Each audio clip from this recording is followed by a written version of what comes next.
আসসালামু আলাইকুম বন্ধুরা, কেমন আছেন? আশা করি ভালো আছেন। আজকে আমরা জানব ধৈর্য কাকে বলে। রাসূলের হাদিস ও কোরআন থেকে আপনাদেরকে জানানোর চেষ্টা করব। আর অবশ্যই পুরো ভিডিওটি না টেনে দেখার অনুরোধ রইল। হযরত আনাস ইবনে মালিক রাদিয়াল্লাহু আনহু-এর কাছে থেকে একটি হাদিস জানা যায়। হযরত আবু তালহা রাদিয়াল্লাহু আনহু এর এক ছেলে একবার অসুস্থ হয়ে পড়ল। আবু তালহা রাদিয়াল্লাহু আনহু বাইরে গেলেন। সে সময় ছেলেটি মারা যায়। তিনি ফিরে এসে জানতে চাইলেন ছেলেটি কি হয়েছে। তার স্ত্রী হযরত উম্মে সুলাইম রাদিয়াল্লাহু আনহা বললেন, সে আগের চাইতে শান্ত। এরপর তাকে রাতে খাবার দিলেন। তিনি খাদ্য গ্রহণের পর উম্মে সুলাইমের সঙ্গে নিলেন। এরপর উম্মে সুলাইম বললেন, ছেলেকে দাফন করে এসো।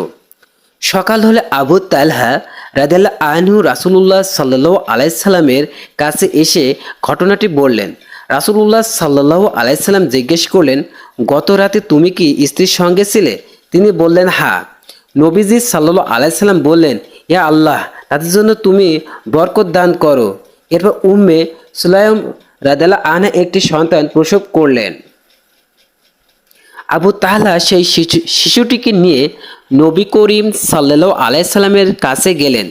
যাওয়ার সময় উম্মে সুলাইম সঙ্গে কিছু খেজুর দিয়েছিলেন। নবী সাল্লাল্লাহু আলাইহি সাল্লাম শিশুটিকে কোলে নিয়ে জিজ্ঞেস করলেন, ওর সঙ্গে কি কিছু আছে? তারা বললেন, হ্যাঁ, খেজুর আছে।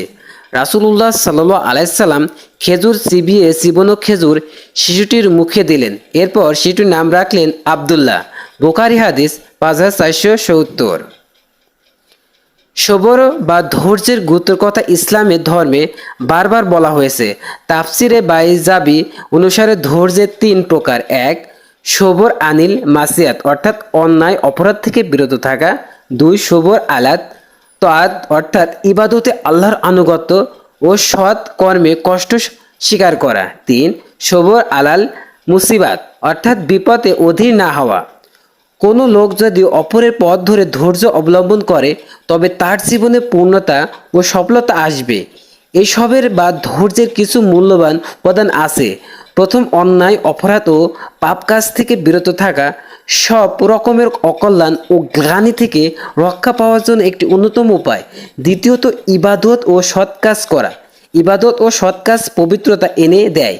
তৃতীয়ত, প্রতিকূলতার সময় ধৈর্য ধারণ থাকা সবরে কামিল বা পরিপূর্ণ ধৈর্যের মানব জীবনকে পরিপূর্ণতা দিতে পারে।